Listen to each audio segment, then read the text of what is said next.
वंदे मातरम गान के 150 साल पूरे होने पर सीएम डॉक्टर मोहन यादव ने कहा कि अतीत के अप्रतिम गीतों ने आजादी की अलख जगाई है। राष्ट्रभक्ति गीतों के माध्यम से देश अपनी पहचान बनाता है।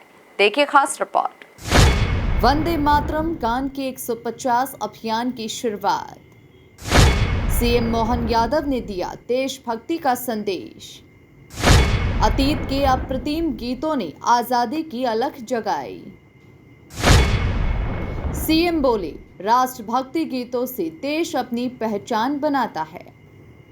बंकिम चंद्र चट्टोपाध्याय के रचित वंदे मातरम गान के 150 साल पूरे होने पर भाजपा देश और प्रदेश में इसे उत्सव के रूप में मना रही है।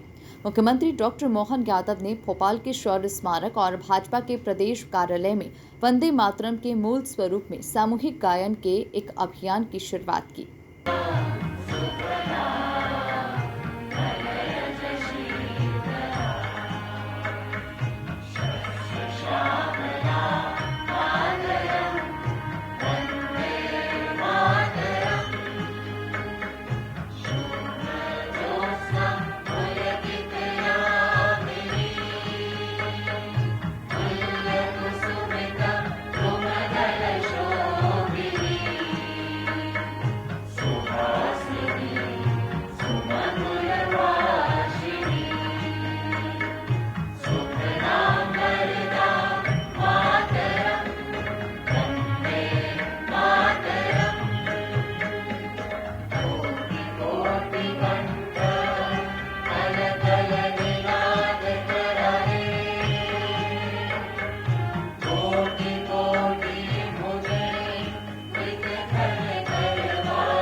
मुख्यमंत्री डॉक्टर मोहन यादव ने अपने संबोधन में कहा कि वंदे मातरम का मूल मंत्र हमेशा से हमें प्रेरित करता रहा है। हर देश में जब स्वतंत्रता की भावना बढ़ती है तब इन शब्दों से एक नए प्रकार का स्पंदन उत्पन्न होता है, जिसे हम गीतों के रूप में अनुभव कर सकते हैं। उन्होंने कहा कि कदम कदम बढ़ाए जा पुलिस बैंड के द्वारा प्रस्तुत किया गया है और ये गीत आजादी के संघर्ष के दौरान रचित गीतों में से एक है। इस गीत की रचना में त्रिदेवियों दुर्गा, लक्ष्मी और सरस्वती को जोड़ने की विशेष संरचना है। और आप सब ये बात सही है कि आज़ादी के किसी भी संघर्ष में दुनिया का इतिहास रहा है। अमेरिका हो, इंग्लैंड हो, हर एक देश के अंदर जब आज़ादी की अलख जगती है, उसका अंदर का संघर्ष अपनी मातृभूमि की तरफ, ललक की तरफ बढ़ाता है। ऐसे में ये शब्दों की रचनाओं से नए प्रकार का स्पंदन होता है, नए प्रकार के मन में संकल्प आते हैं और हर एक व्यक्ति अपने देश के उस मूल मंत्र के आधार पर राष्ट्रभक्ति के गीत से अपने गौरवशाली अतीत के, भविष्य के देश के लिए अपनी पहचान बनाता है।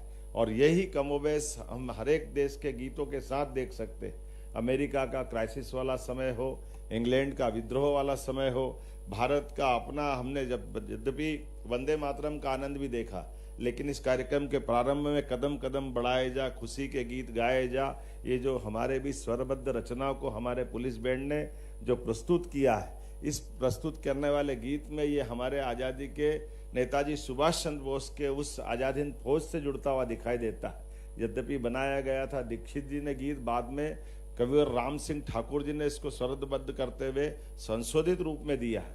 और ये आज़ादी का अपना अब एक तरह से संघर्ष वाले उस सारे दौर के दरमियान ये भी एक अपना अलग दौर में पहुंचा। और इतना ही नहीं, जैसे हमने अगर बंकिम चंद्र चट्टोपाध्याय जी की बात अगर करें तो ये संस्कृत के साथ जोड़ करके वर्णवाल जी ने सही कहा अपने भाषण में, लेकिन मैं उसी में ये बात भी बताना चाहूँगा, इस गीत की रचना में हमारी प्राचीन संस्कृति की त्रिदेवी कल्पनाओं को जोड़ने का प्रयास किया गया है, जिसके माध्यम से एक तरफ हम अपनी दुर्गा, दशप्रहरण धारणी दुर्गा की ताकत से हमारे अपने अतीत के गौरवशाली पृष्ठ में हमारी अपनी सांस्कृतिक विरासत पे भी हम गर्व करते हैं। और कमला कमल दल विहारिणी, इसका मतलब महालक्ष्मी का भी स्मरण करते हुए इस गीत के माध्यम से जोड़ने का, और हमारी सांस्कृतिक विरासत में महालक्ष्मी का जो प्रताप है ये उसके प्रति भी नमन है। और वीणा जो हमने अपनी माँ सरस्वती के प्रति जो इसमें कल्पना की है, कामना की है, यद्यपि चटर्जी जी ने इसको स्वरबद्ध करते हुए और इसके लिए मुख्यमंत्री ने आगे कहा कि अतीत के अप्रतिम गीतों ने आजादी की अलख जगाई है। 19वीं शताब्दी से शुरू हुई ये यात्रा हमें आज भी प्रेरित करती है। आजादी के हर संघर्ष में, चाहे वो अमेरिका हो या इंग्लैंड, जब आजादी की अलख जगती है तब शब्दों से नए संकल्प उत्पन्न होते हैं। राष्ट्रभक्ति गीतों के माध्यम से देश अपनी पहचान बनाता है। लिपिबद्ध करते हुए आनंदमठ नामक उपन्यास के माध्यम से दुनिया के बीच इस गीत को रखने का प्रयास किया और वहां से उठा करके अंदर की जो अंतरतम भावना, ये हजारों हजार साल वाली हमारी गौरवशाली उस प्रतिष्ठित भावना का पुनर्जागरण का एक काल था, जिसके कारण से हम आज भी उस भावना के आधार पर लोग बड़े गजब है। इस मामले में भी देखना चाहिए कि हमारी ये त्रिदेवियों की कल्पना हजारों हजार साल वाली, जो समझदार है वो नादानी से चुप रह करके हमने इसके कष्ट भी, जब आजादी के अलख में जिस मंत्र के रूप में ये सबको एक तरह से आंदोलित करता था, लेकिन आजादी के बाद देश के साथ जब हमारा अपना गीत का अपनाने का मौका आया तो कहीं न कहीं देश ने इसमें दिग्भ्रमित भूमिका अदा की। बड़े कष्ट के साथ कहना पड़ेगा, आज वो दोबारा दोहराने की जरूरत नहीं, लेकिन वो दर्द तो सबके मन में होगा ही, जिस मूल मंत्र के बलबूते पर आजादी के सारे संघर्ष में बड़ी भूमिका हुई। और वो हमारे गीत 150वीं जयंती के अवसर पर जब हम बात कर रहे हैं तो उस इतिहास को भी देश को जानने की आवश्यकता है। आज के इस अवसर पर मैं माननीय सरदार पटेल को पुनः स्मरण करना चाहूंगा, जिनका 150वां वर्ष है, जिन्होंने 1950 में फिर इस बात को भी स्थापित किया कि राष्ट्रगान और राष्ट्रगीत दोनों का महत्व होना चाहिए और दोनों पूरे देश के अपनाते हुए एक तरफ हम जनगण मन पे गर्व करते हैं, एक तरफ वंदे मातरम पे भी गर्व करते हैं। आइए हमारी अपनी इस गौरवशाली अतीत को जानते हुए हम सब भगवान श्री राम की जननी जन्मभूमिश्च स्वर्गादपि गरीयसी उस भाव के आधार पर वंदे मातरम का भी स्मरण रखें और हमारे अतीत के इस बहुत अक्षय नवमी 1857 में बनने वाले इस 1857 के आधार पर, माफ करना 1875 में बनने वाले गीत को 1857 की क्रांति से भी जोड़ करके देखें, जिसके कारण से भारत ने दुनिया का सबसे बड़ा गणतंत्र दिया, भारत की गौरवशाली अतीत पे हमको गर्व करने का मौका मिला।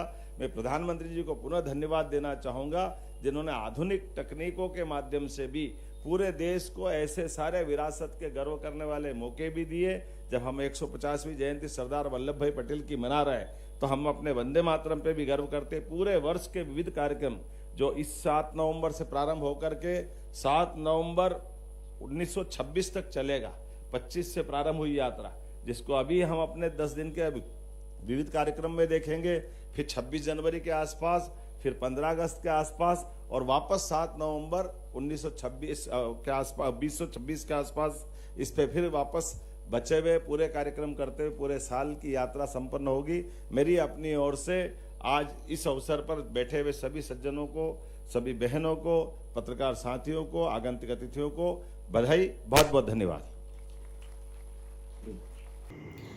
मुख्यमंत्री डॉक्टर मोहन यादव के साथ मंत्री कृष्णा गौर, विश्वास सारंग, सांसद आलोक शर्मा, विधायक भगवान दास सबनानी, रामेश्वर शर्मा, महापौर मालती राय, एसीएस अशोक वर्णवाल, प्रमुख सचिव राघवेंद्र सिंह, डीजीपी कैलाश मकवाना, भाजपा के प्रदेश मीडिया प्रभारी आशीष अग्रवाल और भोपाल के पुलिस कमिश्नर हरि नारायण चार्य मिश्र मौजूद रहे। Bureau report, MP news, Bhopal.